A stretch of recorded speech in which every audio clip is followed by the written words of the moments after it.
Juan Carlos Zúñiga, este fin de semana, este sábado, el Partido Revolución Institucional, el PRI en Sonora, renovó su Consejo Político Estatal. En este Consejo Político Estatal, Ernesto de Lucas, el presidente estatal de este partido, puso en la agenda el tema de la corrupción. Dijo Ernesto de Lucas, la corrupción no es ni ha sido del PRI, son los funcionarios que elaboran el gobierno que emanó de nuestra plataforma quienes decepcionan a los ciudadanos y quienes lastiman a los militantes. En el 2021, querámoslo o no, nuevamente la corrupción será el gran tema de la elección. Por ello, ya estuvo bueno de silencios y de querer defender a los indefendibles. Me refiero a los funcionarios quienes con sus excesos, componendas y triquiñuelas han dañado con su actuar a la imagen de nuestro partido.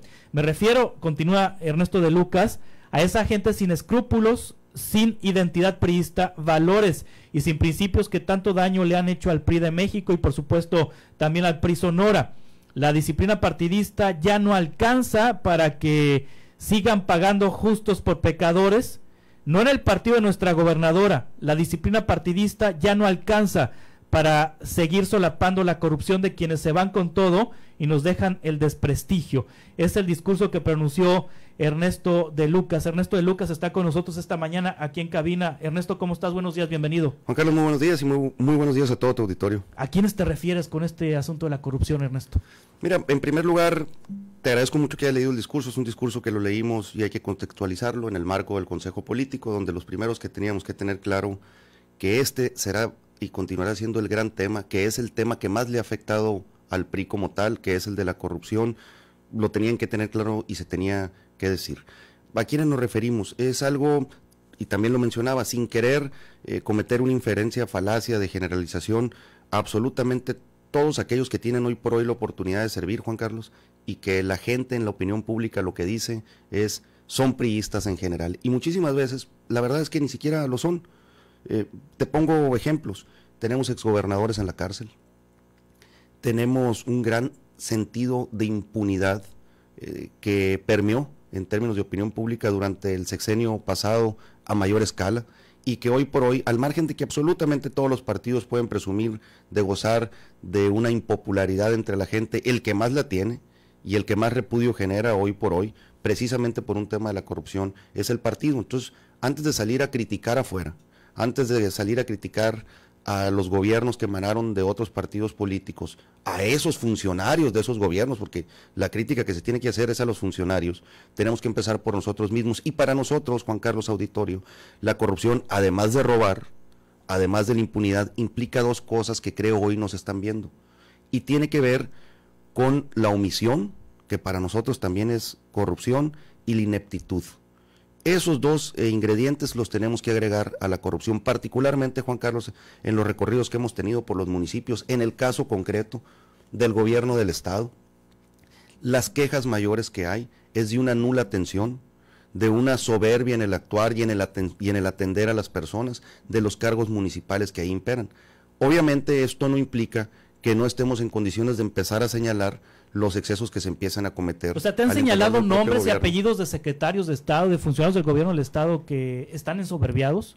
De funcionarios públicos municipales. Este es un funcionarios públicos municipales. Este es un sentir que obtuvimos de los priistas en los recorridos por los municipios. A ver, de funcionarios públicos municipales, no del PRI. ¿O sí del PRI? Algunos recomendados, otros que ni siquiera son del PRI, no van ni a las juntas, deja tú del PRI. No atienden gestiones ni de gente que no es de partido, ni de gente que es de partido, o sea, etcétera. Priistas te han dicho, funcionarios se portan de manera soberbia. Sí, por supuesto, claro. ¿En qué niveles de gobierno? Absolutamente todos los que estén en la representación municipal. ¿Quiénes son estos, Juan Carlos? Los que tienen la obligación de dar atención al público como tal y que la gran mayoría de los casos, no me refiero a los sindicalizados, etcétera, son recomendados por alguien. Sí. A alguien ¿De gobiernos municipales del PRI? De gobiernos municipales, bueno, de oficinas del gobierno del Estado con presencia en municipios. Bien, o sea, de oficinas estatales. Agencias fiscales, registros civiles, O sea, funcionarios estatales en municipios se portan de manera soberbia. Es correcto. Sí, esa es la sensación, la percepción que existe y por eso lo teníamos que decir al interior del PRI. ¿Te han reportado a secretarios de Estado, a funcionarios de aquí de Hermosillo? No, de momento no, pero no dudo que pueda ser de aquí en adelante y precisamente de eso se trata el hacer este llamado. Sí, es decir, hay funcionarios estatales en lo local que no están atendiendo a la población. Y que ese es el sentir de los auténticos priistas, que no lo están haciendo de la manera correcta. Y los priistas se quejan de eso porque le está pegando a la marca. Porque le está pegando a la marca, así como hay casos de corrupción en cuanto a robo, en cuanto a impunidad a nivel nacional, que también nos pegó pues en toda la torre. ¿Te han reportado corrupción en Sonora de funcionarios del PRI? De momento no, pero estoy seguro que habrá de pasar. También tenemos que ser lo suficientemente maduros y responsables para, uno, pedir que se presente la denuncia y dos, hacerlo público, porque creo que el principal error que cometió el PRI en lo nacional y también en lo local, pues es haber sido sumiso a todas las cuestiones estas que se ventilaban, a todas las actitudes prepotentes de algunos funcionarios y que luego pues dieron el traste con esta credibilidad. Hoy por hoy la gente lo que dice es que el PRI es una bola de corruptos. Yo creo que lo que tienes que decir es que los funcionarios hay que investigar si son del PRI y qué tanto el PRI los defiende, porque entonces se haría comparsa de lo son o no lo son. Ahorita en esta generalización que se hace, quien carga con todo este desprestigio de malos gobiernos, de malas actitudes, de soberbia, de omisión, de impunidad, pues es el partido que estaba en el gobierno. Y aquí mi tesis es que los institutos políticos, pues no están, si bien están compuestos por personas, quienes cometen los actos de corrupción son los funcionarios una vez que están en el gobierno, no el partido como tal, entiéndase como Morena, como PAN, etcétera. Y justo creo que algo así le sucedió aquí a Acción Nacional, precisamente por haber sido omiso y permisible ante los ojos y la percepción del ciudadano de lo que se cometía cuando eran gobierno en el Estado. Sí, es decir, te estás curando en salud, no vaya a ser que pase lo mismo. El reto, Juan Carlos, aquí es pasar del dicho al hecho. Tú pudieras decir, y el público también, pues sí, es muy fácil decirlo, ahora quiero ver que lo haga. Bueno, pues, tenemos que partir desde la visión y la base municipal hasta también la estatal, y ahí te debo decir también, Juan Carlos, que esta postura nace en primer lugar de que Claudia Pavlovich, si bien es cierto, es la gobernadora mejor calificada, o de las 3 mejores calificadas en cuanto a integridad, en cuanto a rendición de cuentas, etcétera, en todo el estado. Esa es Claudia Pavlovich. No estamos seguros si ese es todo el gobierno del estado como tal. Y la apertura y la madurez que ella como gobernadora nos ha dejado al PRI, algo que otras veces era, pues recordarás tú, imposible que un presidente del PRI diera un discurso de esta naturaleza en frente de un gobernador, era siquiera impensable. También habla de una madurez y una gran apertura que como priistas pues estamos sumamente orgullosos de poder tener, porque esto con cualquier otro gobernador de cualquier otro partido, es más, ahorita mismo con el gobierno federal, yo te aseguro que es inaudito que lo veas de parte de algún dirigente partidista de ese gobierno, ¿no? Sí, ahora, ¿te han reportado casos de corrupción en el gobierno del estado? ¿Has escuchado? No, los que han trascendido los medios de comunicación y estamos trabajando para darles un puntual seguimiento. Nosotros queremos ahora... ¿Qué casos, por ejemplo? Trascendidos que van desde compras, ventas, etcétera. Nada. La estafa maestra, por ejemplo, la estafa maestra es uno de ellos, exactamente, la estafa maestra es uno de ellos, que responde a un ejercicio periodístico y que sé que se está teniendo que aclarar lo suficiente. Ahí cuál es la postura del PRI, sea quien sea, se tiene que aclarar, al menos aquí en Sonora tienen que dar la cara y lo tienen que hacer público. Tampoco nomás se puede dirimir esto en tribunales o en el Poder Judicial, pues porque luego termina generando lo que tanto repudio causa en el ciudadano, que es este sentimiento de impunidad, el no pasa nada, el ya se arreglaron. La operación Zafiro, por ejemplo, los 2 casos que yo ubico así de escándalos de corrupción que involucran al gobierno del estado, que mediáticamente ha trascendido en lo nacional y en lo local, es la estafa maestra con la utilización de Telemax por la SEDATU de Rosario Robles para transferir recursos públicos a fin de que Telemax contratara a empresas de acuerdo con el SAT fantasmas, y ahí se dispersó un montón de dinero, 2-3 veces el presupuesto anual de la televisora. Y luego la operación Zafiro, que también se fue documentada por Mexicanos contra la Corrupción y que se mencionó que había salido también. Que en la Secretaría de Hacienda de Sonora había transferido recursos mediante la operación Zafiro. Ahí tienen 2 temas que... Y esos 2 temas creo que bien latentes, pueden ser, ¿no?, las principales banderas para demostrar en el hecho de que vamos del discurso a la práctica, sin Sí. más ni menos, como muchos otros que se van a seguir presentando seguramente, Juan Carlos, conforme se vaya acercando el proceso electoral, porque sin duda otra vez la corrupción continuará siendo el gran tema de la elección, y así como esos que mencionas, estoy seguro que habrá otros que igual, a lo mejor no en términos de impacto mediático, tienen, válgame la redundancia, este impacto entre el ciudadano, y que tienen que ver otra vez con actitudes, con atención, con omisión, con soberbia, nomás en la principal obligación de servir y de servicio público que deben de tener funcionarios mucho menores. Sí. ¿Y la Fiscalía Anticorrupción? Yo creo que la Fiscalía Anticorrupción empezó hace poco, sí, siempre he creído que tiene que tener una mayor apertura de información. Entiendo todo lo que tiene que ver con el debido proceso y este nuevo sistema de justicia, etcétera, pero sí creo que como nunca y más que nunca la propia Fiscalía, que si bien es cierto no tiene nada que ver con los partidos políticos, se concibe aquí y en toda la República como un órgano autónomo, tiene que tener una mayor apertura en cuanto a información sobre el estatus de todos los casos que se están ahí analizando, a efecto de que no vaya a perder credibilidad. Estamos platicando con el presidente estatal del PRI, Ernesto de Lucas. ¿Me platicas qué es esto del Consejo Político? Sí, ¿cómo no, Juan ¿Qué Carlos? es lo que hace el Consejo Político? Son 650 personas. ¿Quiénes componen este Consejo Político y qué decisiones toma este órgano del PRI? Me lo platicas Sí, por ahorita en 2 supuesto, minutos. Estamos claro. platicando con el presidente estatal del PRI. 650 mujeres y hombres que forman el Consejo Político de este partido político. ¿Qué hace el Consejo Político? ¿Qué decisiones toma, Ernesto? Bueno, en primer lugar, Juan Carlos, el Consejo Político tiene que estar constituido en base a la normativa de equidad. Son 50% mujeres, 50% hombres, y luego una tercera parte debe estar compuesta por personas menores de 35 años, en aras de generar equilibrios al interior. Se conforma por 7 planillas electas en cada uno de los 7 distritos federales, es decir, tiene que haber representatividad de todos los municipios a través del esquema federal electoral.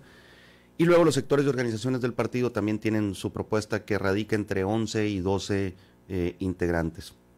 El Consejo Político, en términos, digo, no me quiero ver muy gerencial, pero en términos comerciales, es una especie de un consejo de administración. Sí. Ahí se determina, se vota absolutamente todo lo que habrá de deliberarse, desde métodos o esquemas de selección de candidatos, alianzas con otros partidos políticos, conformación de asociaciones civiles, aprobación de programas para trabajar con la sociedad civil, que es uno de los puntos que conforman lo que ahí presentamos, aprobación del plan de trabajo para los dirigentes electos, fiscalización, ahí se le tiene que rendir cuentas, lo vamos a hacer no cerrado, o sea, no nomás en el Consejo, sino de manera abierta. Pedimos que se dejaran atrás las prerrogativas. Nosotros creemos que quien quiera estar en un partido político, pues a él le tiene que costar el partido político. Hoy los partidos políticos viven de prerrogativas. Las prerrogativas son lo que el gobierno le da a los partidos para que puedan subsistir, nomás que a fin de cuentas, pues estos son impuestos que pagan los ciudadanos. Nosotros queremos tener un esquema que permita más el financiamiento privado, que sea más abierto, más público, más transparente, y que no esté limitado a que, una ironía que hoy sucede en tus tiempos de democracia, te castigan más como partido político si recibiste más dinero de financiamiento privado que si te gastaste mal el financiamiento público. Sí. Entonces, pues sí creo que eso es increíble. Esa fue una de las posturas que ahí asumimos. Y en síntesis, esto básicamente tiene el Consejo. Generalmente sesiona una vez cada 2 meses, o en su caso, pues cuando así lo vaya determinando. Hay 2 tipos de sesiones, las ordinarias, bueno, las solemnes, como fue el de la instalación, las ordinarias y las extraordinarias. Sí, alianzas. Se dice mucho que el PRI pudiera tener un candidato no priista en 2021 por la gubernatura, y se menciona a Ana Gabriela Guevara, que sí has escuchado ese rumor de que el PRI haría una alianza o una coalición con el PT para postular a Ana Gabriela Guevara. ¿Existe ese escenario en el PRI de postular a Ana Gabriela Guevara? Mira, faltan 725 días para la elección, Juan Carlos. Aún queda muchísimo tiempo, como también ahí lo dije, ¿no? Los priistas aún nos queda Claudia para rato. No, de momento esa no es una alternativa, no es una opción. No te quiero decir que no es así, pero desmiento pero totalmente. Pero sí has escuchado eso, que dicen que sí, Ana y todo viene de una visita que tuvo a Palacio en primer lugar, sí, y después de una foto donde coincidió con el licenciado Beltrones y con otros priistas en Cajeme en un juego de béisbol, y de ahí pues la rumorología. se salió la rumorología. De momento no tenemos absolutamente ningún acercamiento con el PT, y creo que en el partido existen cuadros mucho más preparados, mucho más, lo digo en el mejor de los términos, correteados, sí, y con una mayor vocación de servicio. Si bien es cierto, Ana es una funcionaria que tiene desde el año 2000 participando en política, perdón, desde el 2006, siempre pegada a los gobiernos de izquierda. Compartimos algunas ideas. De momento nosotros tenemos cuadros lo suficientemente fuertes para poder dar competencia. Que la gobernadora ya le dio permiso a Miguel Pompa, ¿no? Para correr por el campo. Pues otra vez son trascendidos, y yo creo que de hecho, hoy se vaya, algún columnista puso el potrillo corre por el campo.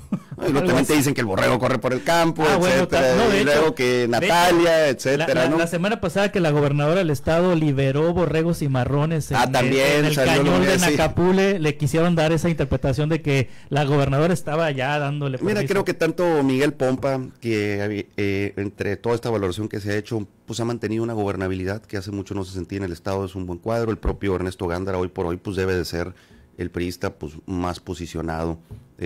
Ya se la deben al borrego, ¿no? Pues depende de la óptica con que cada quien lo vea. Yo creo que cada quien va a tener igualdad de circunstancias. Esa es mi posición como presidente, lo dije ahí mismo. El presidente del PRI debe dedicarse a ser presidente del PRI, no andar acelerado por querer ocupar un cargo de elección popular, y lo que todos los priistas de a de veras hoy tenemos que hacer, lejos de estar pensando en el siguiente cargo, Silvana es ver cómo ya van no los va. Resultados ahorita. Silvana ya no va. Pues no descartaría a nadie, yo no digo por qué no. Yo pues creo ya, que también ya no se le ve intención de, ¿no?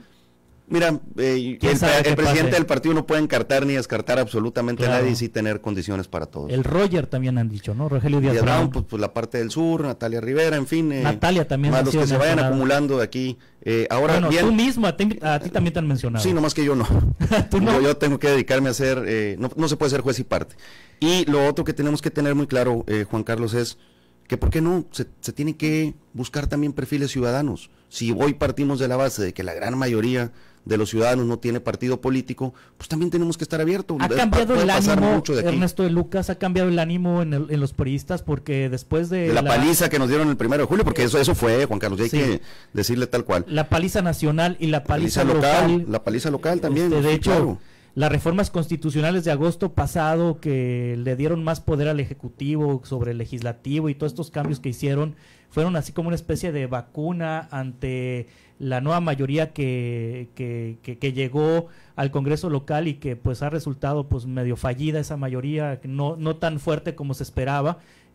Anticipaba una situación de mucha tensión y una situación de derrota en el propio PRI de manera anticipada. ¿Ahorita es el mismo ánimo o ya cambió, o se ven con esperanza de retener la gubernatura en 2021?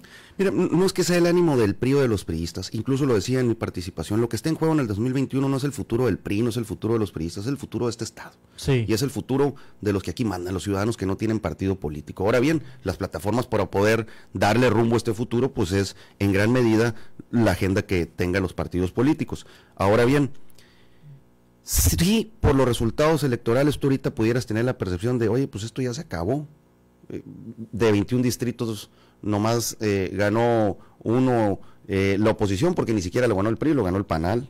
De los municipios, si bien es cierto, el PRI gobierna 36, que son la mitad, la otra mitad pues la gobiernan entre Morena y el PAN, nomás que ahí está casi el 93% de la población de todo el estado de Sonora. Pero en términos de votos, que es con los que se gana una elección, un partido tiene que buscar aceptación para generar votos, por más crudo que suene, pero esa ya yendo a la práctica y a la realidad es lo que le toca hacer a un partido político. Hoy, cuando tú comparas, yo creo que la elección del 2021 va a ser una elección que, a diferencia de la de 18, va a ir de abajo para arriba. Es decir, ya no vas a tener una figura en la candidatura a presidencia de la República que te irradie al resto de los candidatos, como fue el caso del hoy presidente López Obrador con todos sus candidatos. Yo creo que la gente a lo que iba a las urnas era a votar por López Obrador, y ya de paso se llevaba pues a todos los candidatos que iban por Morena, que en muchos casos hasta por tómbola habían sido electos. Pero bueno, eso decidió la gente y eso es lo que se tiene que respetar. Ahora en el 21 se invierte el paraguas o la sombrilla. Quien va a irradiar, quien va a llevar a la fórmula o al resto de los candidatos será el presidente municipal. Por eso tenemos que tener buenos candidatos a presidentes municipales. Son 101 cargos los que van a estar en disputa en el 2021 y no más 7 van a ser federales. Cuando tú comparas la votación en el estado de los 72 municipios, entre los que tuvieron todos los candidatos de Morena a presidentes municipales, con todos los que tuvieron los candidatos de el Revolucionario Institucional en los municipales, tienes una diferencia de 54,000 votos. Esa es la diferencia que hay en lo municipal. De cada 100 sonorenses que fueron a votar por López Obrador, nomás 40 refrendaron el voto, en lo municipal. Para Morena. Para Morena. Sí. Tienes 60 sonorenses de cada 100 que fueron a votar por López Obrador que diversificaron su voto entre el resto de las opciones que había. Y cuando tú comparas quién es el mejor segundo lugar, hoy, por muchísimo, en los 1.533 seccionales, sale nuestra institución. Ejemplo, el Mayo, por ponerte un ejemplo, una de las zonas que más participación electoral tiene en todas las elecciones. En el Mayo que se conforma, en el Valle del Mayo que se conforma por Álamos, por Benito Juárez, por Echojoa, por Navojoa y por Benito Juárez. Ahí la diferencia. Y nomás el PRI ganó Álamos, todo lo demás lo perdió. Ahí la diferencia, y otro lo tiene el PAN. O sea, es una zona equilibrada, entre comillas. El PRI no ganó absolutamente nada, más que Álamos, y el PAN nada más que Guatabampo. La diferencia entre el PRI y Morena son 5.090 votos, en todo lo que es el Valle del Mayo. Entonces sí creo que va a haber una elección muy competida, muy reñida, contrario a la percepción que en términos de resultados finales uno pudiera tener, porque definitivamente fue una paliza el haber perdido la capital, San Luis Río Colorado, Nogales, los principales municipios, Guaymas, Navojoa y los 21 distritos. Y sobre locales. todo si Alfonso Durazo no es candidato a gobernador, ¿no? Porque cada vez se antoja más complicado que Alfonso Durazo sea candidato a gobernador por Morena, debido a la responsabilidad que tiene como secretario de Seguridad Pública. No se ve otra figura fuerte en Morena que pueda encabezar a ese partido político. Yo creo que dependiendo de los resultados que el secretario Durazo pueda tener en la Secretaría de Seguridad Pública, pues dependerá esto como en todos lados, ¿no? Pero sí. Bueno, pues eso le tocará definirlo a Morena y a la gente que milita o simpatiza con ese partido. Muy bien, Ernesto de Lucas, muchas gracias por estar aquí con nosotros. Al contrario, muchísimas gracias a ti, Juan Carlos, y muy buenos días a todo tu auditorio. Presidente estatal del PRI, discurso del sábado está en las redes sociales del PRI, ¿no? Entiendo que sí, y si no, pues te lo hacemos llegar. Ahora, lo importante, Juan Carlos, es que ese discurso lo llevemos a la práctica. Está muy fácil ponerse a hablar ahí enfrente de los priistas y pues tener ahí a puros afines. Ahora lo difícil es que la gente que no cree en el partido vea que estamos haciendo realidad lo que estamos diciendo en los discursos. Muy bien, presidente estatal del PRI, muchas gracias. Muchas gracias a ti, Juan Carlos. Voy al